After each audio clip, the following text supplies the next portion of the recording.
Good morning all student. DElEd second semester की हम अपनी अगली क्लास को जो है स्टार्ट करने चल रहे हैं।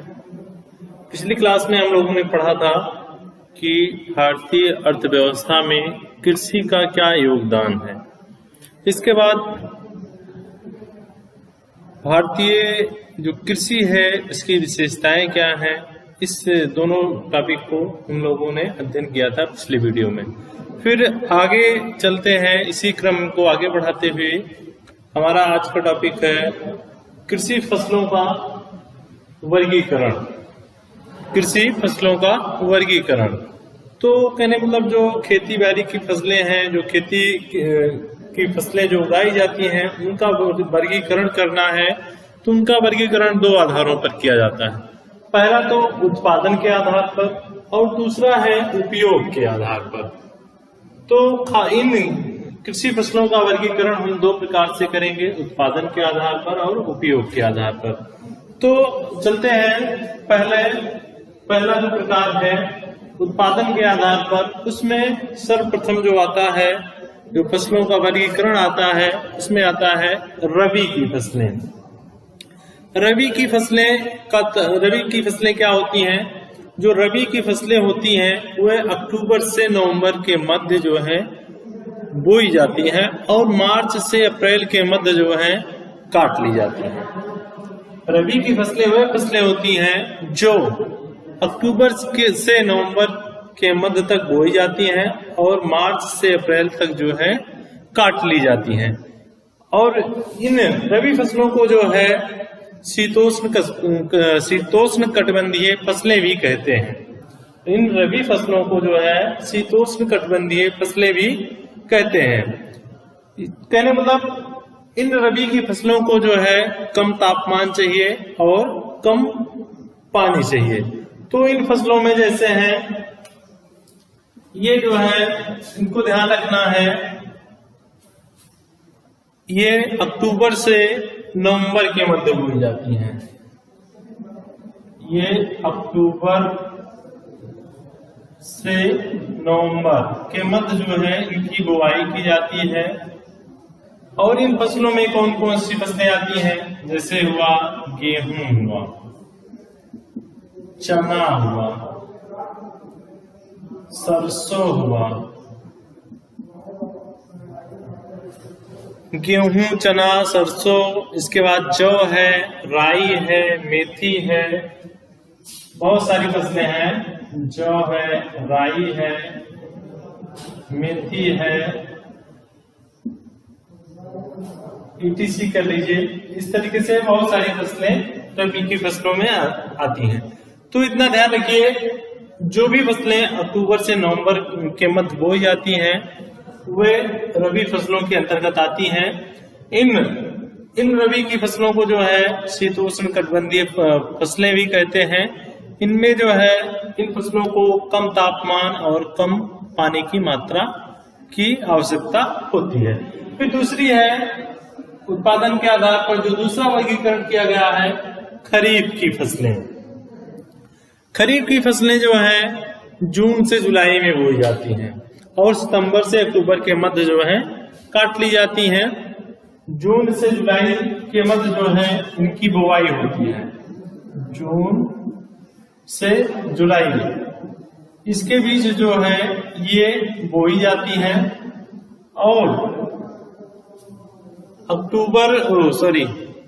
सितंबर से अक्टूबर तक ये इनकी कटाई की जाती है। ये कहने मतलब ये जो खरीफ की फसलें हैं ये गर्मी में बोई जाती हैं, इसलिए जो है ऐसी फसलों को जो है उष्ण कटिबंधीय फसलें कहते हैं। इनको शीतोष्ण कटिबंधीय, इनको उष्ण कटिबंधीय फसलें कहते हैं। इन फसलों में मुख्यतः जैसे है आपका चावल मीन्स कह लीजिए धान हुआ। फिर इसके बाद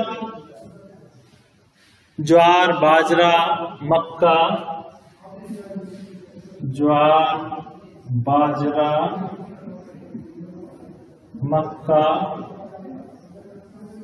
जूट, इस तरीके से मूंग हुआ, मूंगफली हुआ, तंबाकू हुआ, कपास हुआ, उड़द हुआ, लोबिया हुआ, मतलब ये सभी फसलें जो हैं किसी के लिए इसमें बहुत सारी फसलें मतलब जो जून से जुलाई के मध्य बोई जाती हैं वह सभी जो है खरीफ की फसलों के तहत आते हैं। तो इस तरीके से, और ये सितंबर से अक्टूबर के मध्य जो है काटी जाती हैं। इनमें ये बहुत सारी फसलें आती हैं, इसमें भी और है, लेकिन जो है आप इतना ही ध्यान रखिए जो जून से जुलाई के मध्य बोई जाती हैं वे खरीफ की फसलों के अंतर्गत आती हैं। इसके बाद अब बात आती है जायद की फसलें। जायद की फसलें, ये फसलें जो हैं मार्च से अप्रैल के मध्य बोई जाती हैं और मार्च से अप्रैल के मध्य बोई जाती हैं एवं जून और जुलाई के मध्य जो है काट ली जाती हैं। मार्च से अप्रैल के मध्य,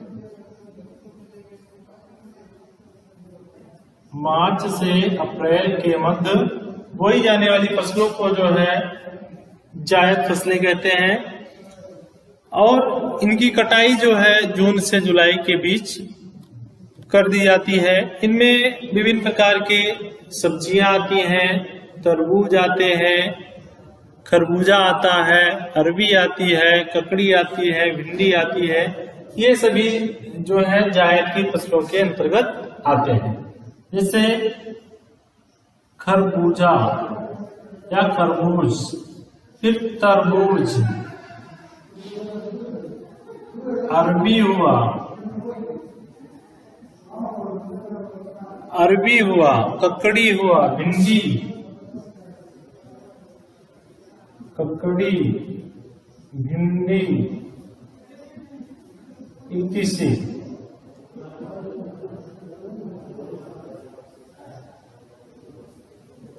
मतलब इस तरीके से जो भी फसलें जो है मार्च से अप्रैल के मध्य बोई जाती हैं उनको जो है जायद फसलों के अंतर्गत रखा गया है या जायद की फसलें कहा जाता है। तो ये तो हुआ उत्पादन के आधार पर 3 प्रकार से वर्गीकरण किया गया है। इसके बाद है दूसरा प्रकार है उपयोग के आधार पर। उपयोग के आधार पर जो फसलों का वर्गीकरण किया गया है वह ओनली 2 प्रकार से किया गया है, खाद्य फसलें और नकदी या व्यापारिक फसलें। खाद्य फसलें में वह फसलें आती हैं जिनका उपयोग हम या जिनका उत्पादन हम अपने भोजन के लिए करते हैं, वे सभी फसलें जो हैं खाद्य फसलें कहलाती हैं। इनमें अन्न के अलावा जो तिलहन या दालों का उत्पादन होता है दोनों शामिल होते हैं। इन फसलों में जैसे हुआ चावल हुआ, गेहूं हुआ, ज्वार, बाजरा, मक्का, सरसों, मटर, उड़द, मतलब सारी फसलें जो हैं जो खाने के उद्देश्य से उनका उत्पादन किया जाता है वे जो है खाद्य फसलें कहलाती हैं। तो ये उपयोग के आधार पर इनका वर्गीकरण है।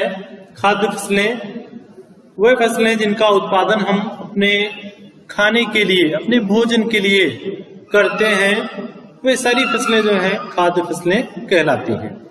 इनमें जैसे हमने उदाहरण दिया गेहूं हुआ, गेहूं, चावल, ज्वार,